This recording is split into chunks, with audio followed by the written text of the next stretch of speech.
혹시 여러분도 이런 생각을 해보신 적이 있으신가요?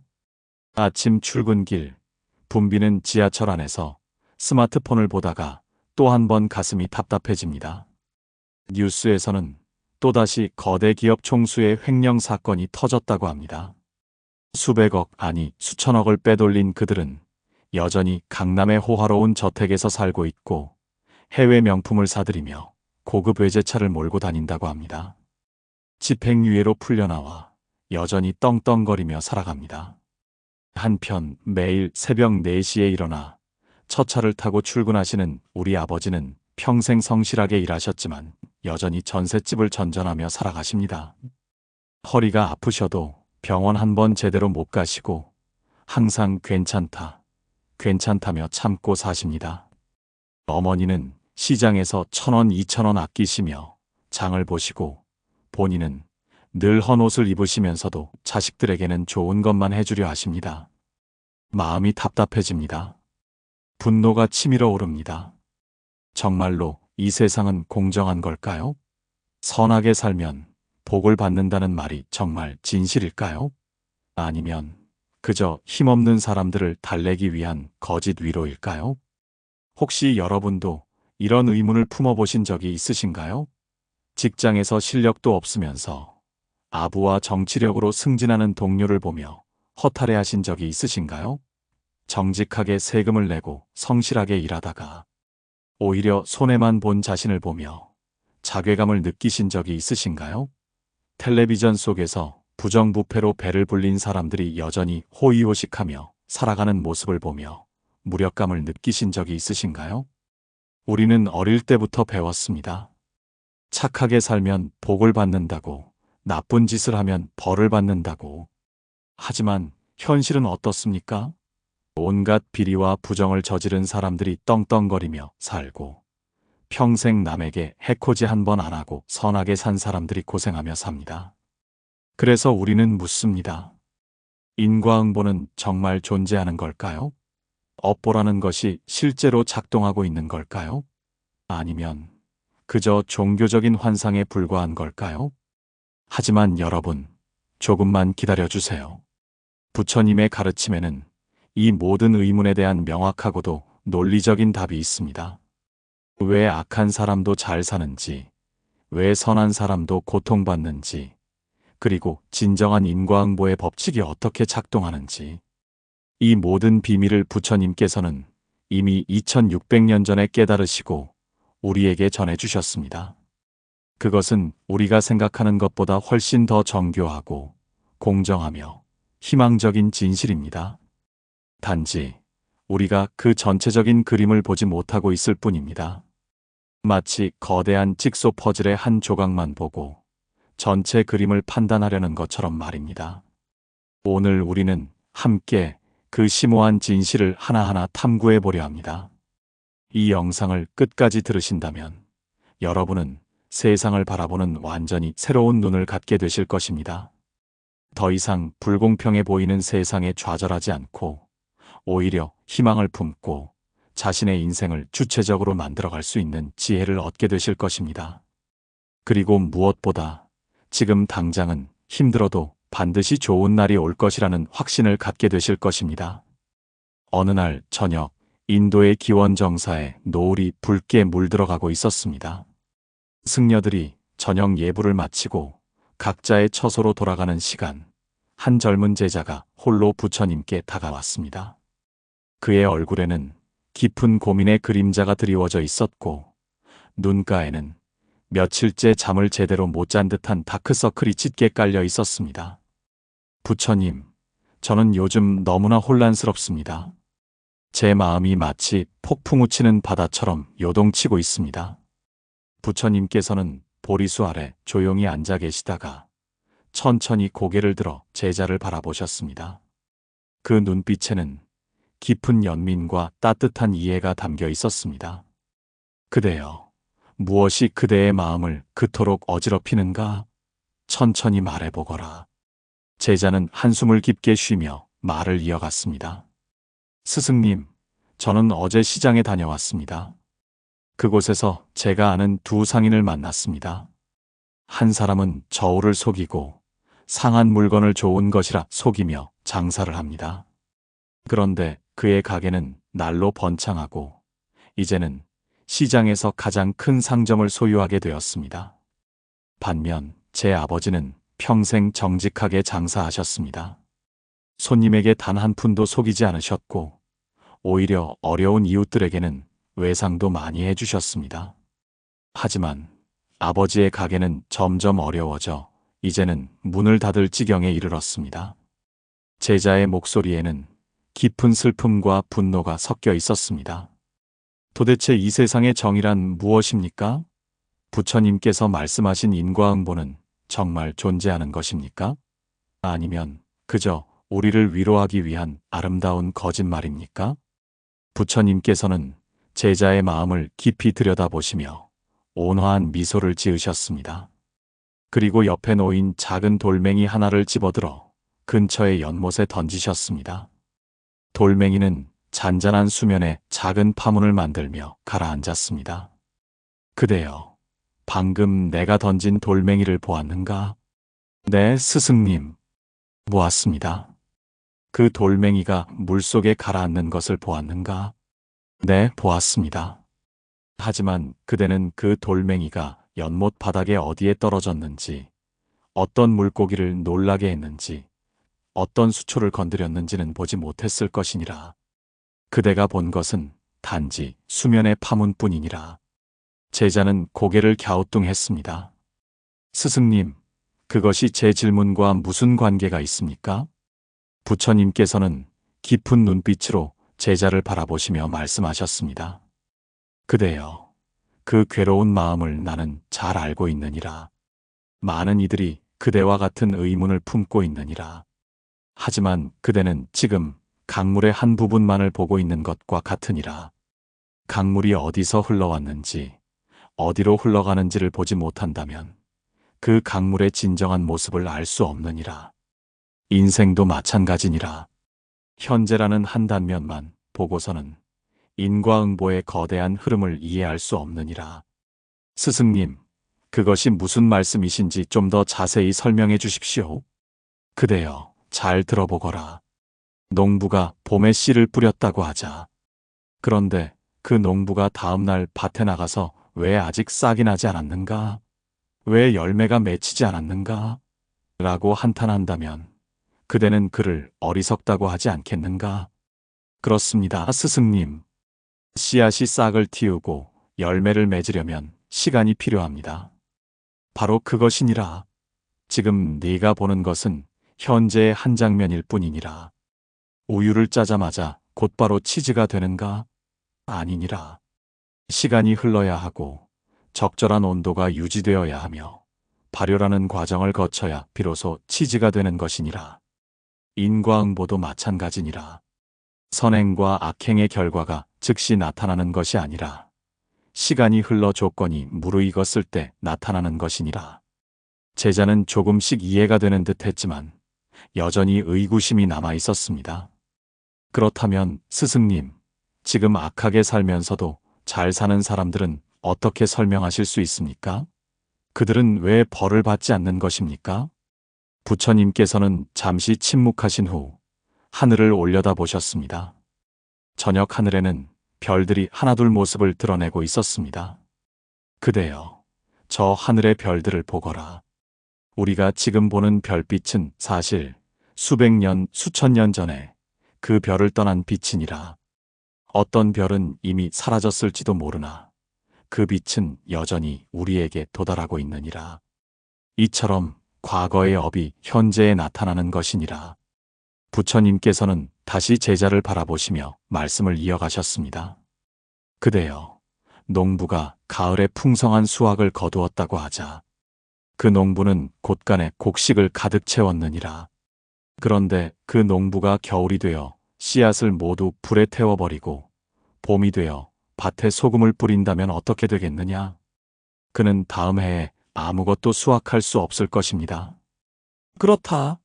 그는 지금 과거에 심은 씨앗의 열매를 먹고 있지만 미래의 수확은 이미 파괴하고 있는 것이니라. 지금 악하게 살면서도 잘 사는 이들이 바로 그러하니라. 그들은 전생이나 과거에 지은 선업의 과보를 지금 받고 있을 뿐이니라. 마치 저축해둔 돈을 쓰면서 동시에 빚을 지고 있는 것과 같으니라. 언젠가는 저축이 바닥나고 빚을 갚아야 할 때가 오느니라. 아, 이제 조금 알 것 같습니다, 스승님. 그렇다면 선하게 살면서도 고통받는 사람들은요? 부처님께서는 자비로운 눈빛으로 답하셨습니다. 그들은 과거의 악업을 지금 갚고 있는 것이니라. 마치 빚을 갚고 있는 것과 같으니라. 하지만 두려워하지 말라. 빚을 다 갚고 나면 자유로워지듯이 그들도 악업을 다 갚고 나면 자유로워질 것이니라. 더욱 중요한 것은 지금 그들이 심고 있는 선업의 씨앗이니라. 그 씨앗들은 반드시 아름다운 열매를 맺을 것이니라. 마치 겨울을 견딘 씨앗이 봄에 더욱 튼튼한 싹을 틔우듯이 말이니라. 제자는 깊은 생각에 잠겼다가 다시 물었습니다. 하지만 스승님, 그 과보가 언제 나타날지 알 수 없다면 우리는 어떻게 살아야 합니까? 끝없이 기다리기만 해야 합니까? 부처님께서는 부드럽게 웃으시며 제자의 어깨에 손을 얹으셨습니다. 그대여, 해가 뜨기 전 새벽이 가장 어둡다는 것을 아는가? 지금이 가장 힘들다면 그것은 곧 해가 뜰 시간이 가까워졌다는 신호일지도 모르느니라. 제자의 눈에 희망의 빛이 서서히 번지기 시작했습니다. 그대여, 농부가 씨를 뿌릴 때 내일 당장 열매를 거두려고 씨를 뿌리는가? 아니니라. 때가 되면 반드시 열매를 맺으리라는 믿음으로 씨를 뿌리는 것이니라. 그리고 그 믿음은 헛되지 않느니라. 왜냐하면 그것이 바로 자연의 법칙이기 때문이니라. 우리의 선행도 마찬가지니라. 당장 결과를 기대하지 말고 오늘 할 수 있는 작은 선행부터 시작하라. 그것이 쌓이고 쌓여 언젠가는 반드시 큰 행복으로 돌아올 것이니라. 스승님, 그런데 또 궁금한 것이 있습니다. 똑같이 선한 일을 해도 어떤 사람은 복을 받고 어떤 사람은 받지 못하는 것 같습니다. 이것은 왜 그런 것입니까? 부처님께서는 고개를 끄덕이시며 말씀하셨습니다. 아주 좋은 질문이니라. 그대여, 같은 씨앗을 심어도 어떤 밭에서는 잘 자라고 어떤 밭에서는 잘 자라지 않는 것을 본 적이 있는가? 네, 있습니다. 토양이 다르고 물이 다르고 햇빛이 다르기 때문입니다. 바로 그것이니라. 업의 과보도 마찬가지니라. 같은 선행이라도 그것을 하는 마음의 상태, 즉 의도가 다르면 결과도 다르니라. 억지로 하는 보시와 기쁜 마음으로 하는 보시가 같을 수 있겠는가? 남에게 보이려고 하는 선행과 진심으로 하는 선행이 같을 수 있겠는가? 제자는 깊이 고개를 숙였습니다. 이제 완전히 이해했습니다, 스승님. 행위 자체보다 그 행위를 하는 마음이 더 중요한 것이군요.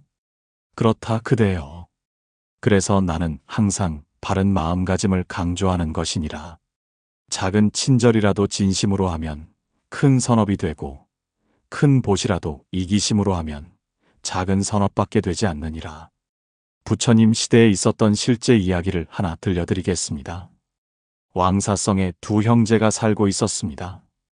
형은 부유한 상인이었고 동생은 가난한 농부였습니다. 형은 온갖 부정한 방법으로 부를 축적했습니다. 저울을 속이고 품질 나쁜 물건을 좋은 것이라 속여 팔았습니다. 반면 동생은 정직하게 농사를 지었지만 늘 가난했습니다. 어느 날 동생이 부처님께 찾아와 물었습니다. 세존이시여, 저는 평생 정직하게 살았는데 왜 이렇게 가난합니까? 형은 온갖 나쁜 짓을 하는데도 왜 부유합니까? 부처님께서는 그에게 전생의 이야기를 들려주셨습니다. 그대의 형은 전생의 큰 상인이었느니라. 그는 많은 보시를 했고 절과 승려들을 후원했느니라. 지금 그가 누리는 부는 그때 지은 선업의 과보니라. 하지만 보라, 그가 지금 짓고 있는 악업을, 그것들이 언젠가는 모두 그에게 돌아갈 것이니라. 그리고 그대는 전생에 욕심 많은 지주였느니라. 소작농들을 착취하고 가난한 이들을 괴롭혔느니라. 지금 그대가 겪는 가난은 그때의 과보니라. 하지만 기뻐하라. 그대가 지금 정직하게 살며 짓는 선업이 미래에는 큰 복으로 돌아올 것이니라. 몇 년이 지났습니다. 형의 부정이 탄로나 모든 재산을 잃고 감옥에 갔습니다. 동생은 성실한 농사로 조금씩 땅을 늘려가며 마침내 마을에서 존경받는 분홍이 되었습니다. 이 이야기가 우리에게 주는 교훈은 명확합니다. 현재의 상황만 보고 판단하지 말라는 것입니다. 업의 시계는 우리가 생각하는 것보다 훨씬 길게 돌아가고 있습니다. 이제 부처님의 가르침을 통해 인과응보의 5가지 핵심 진실을 자세히 살펴보겠습니다. 이 5가지 진실을 제대로 이해한다면 여러분은 더 이상 세상의 불공평함에 좌절하지 않게 될 것입니다. 첫 번째 진실, 시간의 법칙. 인과응보는 즉시 나타나지 않습니다. 이것이 많은 사람들이 인과응보를 의심하는 가장 큰 이유입니다. 우리는 즉각적인 결과에 너무 익숙해져 있습니다. 버튼을 누르면 즉시 불이 켜지고 스마트폰을 터치하면 바로 반응이 옵니다. 하지만 인생의 중요한 것들은 모두 시간이 필요합니다. 법구경에서 부처님께서는 이렇게 말씀하셨습니다. 악행의 과보가 즉시 나타나지 않는 것은 금방 짜낸 우유가 곧바로 치즈가 되지 않는 것과 같느니라. 그러나 시간이 지남에 따라 악행의 과보는 재해 속에 숨어있던 불씨처럼 서서히 타올라 악한 자를 파멸시키느니라. 생각해 보세요. 오늘 아침에 먹은 음식이 곧바로 우리 몸의 일부가 되나요? 아닙니다. 음식은 입에서 씹히고 위에서 소화되고 장에서 흡수되고 간에서 대사되고 혈액을 통해 온몸으로 전달되어 서서히 우리 몸의 일부가 됩니다. 이 과정은 며칠 때로는 몇 주가 걸립니다. 우리가 하는 모든 행위도 마찬가지입니다. 그것은 시간이라는 발효 과정을 거쳐 서서히 그 결과를 드러냅니다. 때로는 며칠, 때로는 몇 년, 때로는 한 생을 넘어서 나타나기도 합니다. 현대 과학도 이를 뒷받침합니다. 나비 효과라는 이론을 아시나요? 브라질에서 나비가 날갯짓을 하면 텍사스에 토네이도가 일어날 수 있다는 이론입니다. 작은 원인이 시간이 지나면서 증폭되어 거대한 결과를 만들어낸다는 것입니다. 우리의 업도 마찬가지입니다. 지금은 작아 보이는 선행과 악행이 시간이 지나면서 증폭되어 큰 결과로 돌아옵니다. 현실적인 예를 들어보겠습니다. 매일 담배를 피우는 사람이 있습니다.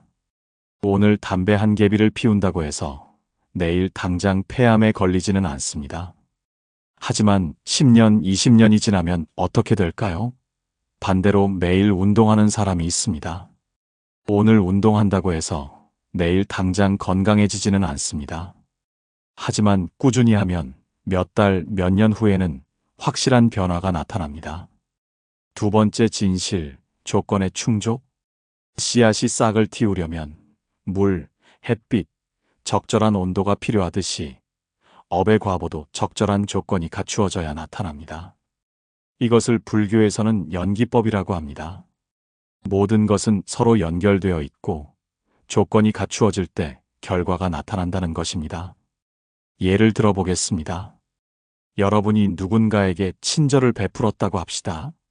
그 사람이 지금은 여러분의 친절을 알아차리지 못할 수도 있습니다. 하지만 그 친절의 씨앗은 그 사람의 마음 깊은 곳에 심어집니다. 시간이 지나 그 사람이 어려움에 처했을 때 문득 여러분의 친절이 떠오를 것입니다. 그리고 그것이 그 사람에게 힘이 되어 다시 일어설 용기를 줄 수도 있습니다. 그 사람은 언젠가 여러분에게 혹은 다른 누군가에게 그 친절을 되돌려 줄 것입니다. 이것이 바로 선업의 순환입니다. 반대의 경우도 마찬가지입니다. 누군가에게 상처를 준 말이 있다고 합시다. 그 말은 당장은 아무 일 없이 지나간 것처럼 보입니다. 하지만 그 상처의 씨앗은 상대방의 마음에 남아 있습니다. 언젠가 조건이 맞으면 그 상처는 분노로 변하고 그 분노는 다시 여러분에게 돌아올 수 있습니다. 직접적으로든 간접적으로든 말입니다. 더 깊이 생각해보면 우리가 사는 세상 자체가 거대한 인과의 그물망입니다. 내가 오늘 버린 플라스틱 쓰레기가 바다로 흘러가 해양 생태계를 파괴하고 그것이 다시 미세 플라스틱이 되어 우리 밥상에 오르는 생선에 축적됩니다. 결국 우리가 그것을 먹게 되는 것입니다.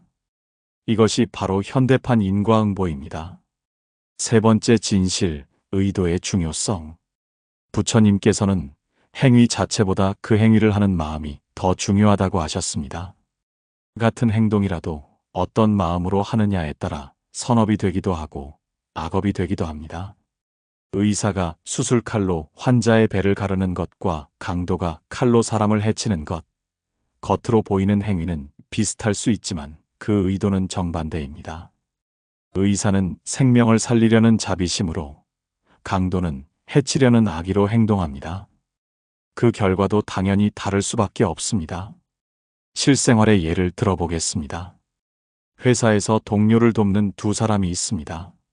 한 사람은 진심으로 동료가 성장하기를 바라는 마음으로 돕습니다.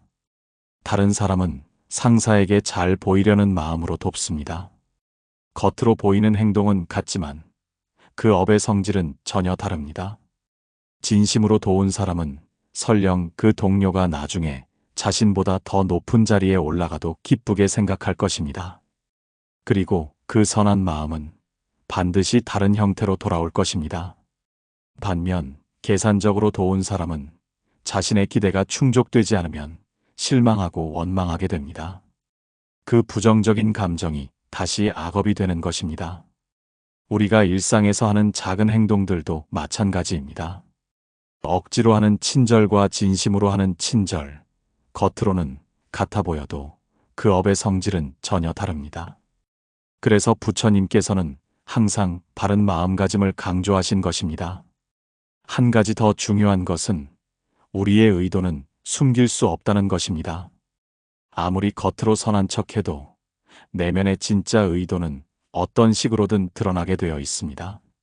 말투에서, 표정에서, 행동의 작은 디테일에서 우리의 진짜 마음이 드러납니다. 그리고 사람들은 의식적으로든 무의식적으로든 그것을 느낍니다. 네 번째 진실, 업의 불가피성. 허공 중에도 바다 가운데도 산속의 동굴에도 업의 과보를 피할 곳은 없느니라. 부처님의 이 말씀은 업의 과보가 얼마나 철저한지를 보여줍니다. 우리는 때로 자신의 잘못을 숨기려 하고 남이 모르면 괜찮다고 생각합니다. 하지만 업의 법칙은 누가 지켜보든 보지 않든 상관없이 작동합니다. 마치 중력의 법칙처럼 우리가 믿든 믿지 않든 항상 작동하는 우주의 법칙인 것입니다.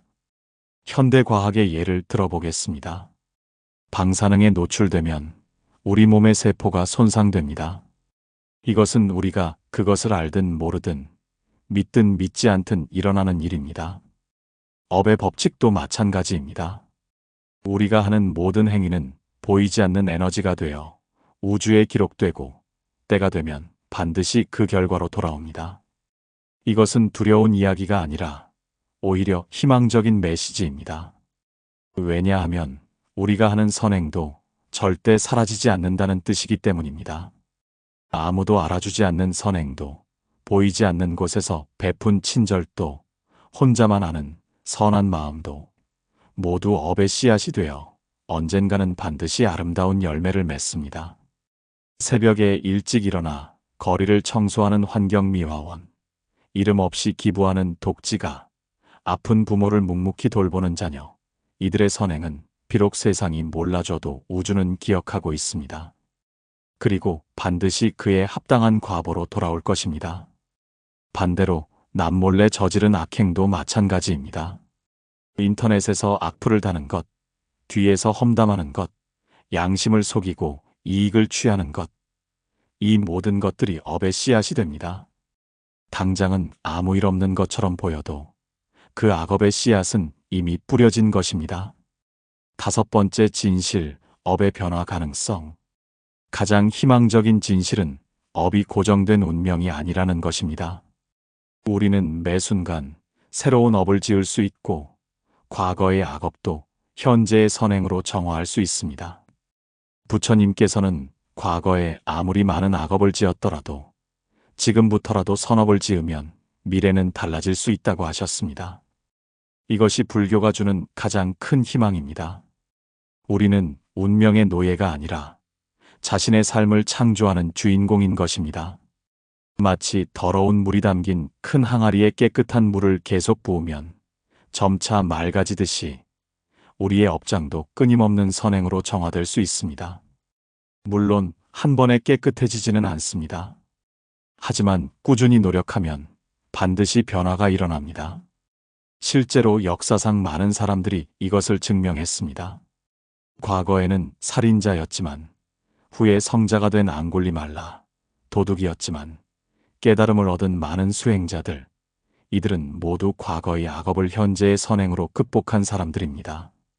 중요한 것은 포기하지 않고 매일 조금씩이라도 선한 씨앗을 심는 것입니다.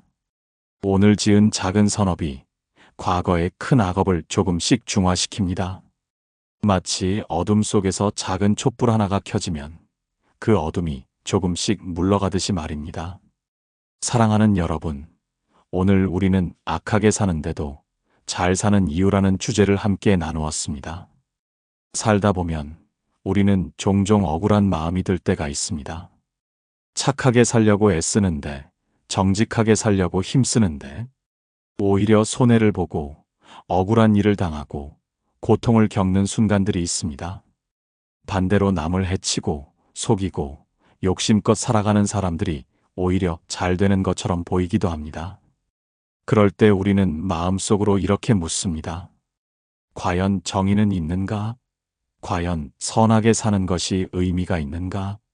이 질문은 어제 오늘의 질문이 아닙니다. 수천 년 전 부처님 당시에도 제자들과 사람들이 늘 했던 물음이었습니다. 왜 어떤 이는 악을 행하면서도 잘 살아가는 것 같고 왜 어떤 이는 선을 행하면서도 고난을 겪는가? 부처님께서는 인과의 법칙, 곧 업의 원리를 말씀해 주셨습니다. 모든 일에는 반드시 원인과 결과가 있다는 것입니다. 선한 씨앗을 심으면 선한 열매를 맺고 악한 씨앗을 심으면 결국 악한 열매를 맺습니다. 하지만 그 과정에는 시간차가 있습니다. 마치 봄에 씨를 뿌리고 여름이 되어야 싹이 트고 가을이 되어야 열매가 맺히듯이 업도 바로바로 드러나지 않고 시간이 흘러서야 그 결과가 나타나는 경우가 많습니다. 그래서 악한 사람이 잠시 잘 사는 것처럼 보일 수 있습니다. 그것은 그 사람이 과거에 지은 선업의 결과가 아직 남아 있어서 그 과보를 당분간 누리고 있는 것일 뿐입니다. 그러나 그가 쌓고 있는 새로운 악업은 언젠가 반드시 열매를 맺을 것입니다. 겉으로는 화려하고 성공한 것 같지만 그 내면에는 불안과 두려움이 서서히 자라나고 있습니다. 그리고 때가 되면 반드시 그 열매를 마주하게 됩니다. 반대로 선한 사람이 고난을 겪는 것도 마찬가지입니다. 그가 지금 겪는 어려움은 과거의 업이 소멸되는 과정일 수 있습니다. 또는 아직은 열매 맺지 않은 선한 씨앗이 땅 속에서 조용히 자라고 있는 시간일 수 있습니다. 겉으로는 힘들고 고통스러워 보여도 그 안에는 분명히 희망이 자라고 있습니다. 그리고 그 열매는 결코 사라지지 않고 반드시 좋은 때에 그 사람의 삶을 빛내주게 됩니다. 그러니 지금 눈앞에 보이는 현상만을 가지고 속단하지 마십시오. 악하게 사는 사람이 잘 사는 것 같아도 그것은 잠시일 뿐입니다. 선하게 사는 사람이 고난을 겪는 것 같아도 그것은 과정일 뿐입니다. 우리는 늘 큰 그림을 바라볼 줄 알아야 합니다. 업의 흐름은 길고 인연의 맺음은 깊습니다. 눈앞의 이익과 손해로는 결코 다 알 수 없는 법입니다. 여러분, 여기서 중요한 것은 우리가 어떤 마음으로, 어떤 자세로 살아가느냐입니다. 비록 세상 사람들이 알아주지 않아도 남들이 손해라고 해도 바른 길을 걷는 것이 결국 가장 안전한 길입니다. 부처님께서는 이렇게 말씀하셨습니다. 선을 행한 이는 마치 그늘이 항상 그를 따르듯 복이 따른다. 또한 악을 행한 이는 마치 바퀴가 수레를 따라가듯 죄가 따른다. 이 말씀을 깊이 새길 필요가 있습니다. 여러분, 우리가 진정 잘 사는 길은 단순히 돈이 많고 지위가 높고 남들보다 앞서는 데 있지 않습니다. 진정한 잘 삶은 마음이 평안하고 흔들림이 없으며 어떤 상황 속에서도 감사할 수 있는 삶입니다. 그 마음의 평안은 악을 행해서는 결코 얻을 수 없습니다. 오직 선을 행하고 바른 길을 걸어갈 때만 누릴 수 있는 것입니다. 지금 이 순간에도 혹시 억울한 일을 겪고 계신 분이 있다면 기억하시기 바랍니다. 나는 지금 씨앗을 심고 있다. 그 씨앗이 오늘은 보이지 않을지라도 반드시 싹을 틔우고 꽃을 피우고 열매를 맺게 될 것입니다. 그 열매는 남이 빼앗아 갈 수도 없고 세월이 지워버릴 수도 없습니다. 오롯이 나의 몫으로 나의 삶에 돌아오게 됩니다. 그러니 여러분, 악하게 사는 사람이 잘 사는 것처럼 보여도 마음을 빼앗기지 마십시오. 그것은 잠시 스쳐가는 그림자와 같습니다. 오히려 우리 마음속의 선한 씨앗을 지키고 더 깊고 넓게 심어가야 합니다. 그것이야말로 흔들리지 않는 삶, 무너지지 않는 복을 쌓는 길입니다. 오늘의 이야기를 마음에 새기며 다시 한번 다짐해 봅니다. 나는 어떤 길을 걸을 것인가? 나는 어떤 씨앗을 심을 것인가? 그리고 나는 어떤 열매를 맺기를 바라는가? 그 대답은 여러분의 마음속에 이미 있습니다. 그 마음이 선하고 바르다면 여러분의 앞날은 이미 밝고 복된 길 위에 놓여 있습니다. 오늘도 그 길을 흔들림 없이 걸어가시기를 부처님의 지혜와 자비가 함께 하시기를 기원합니다.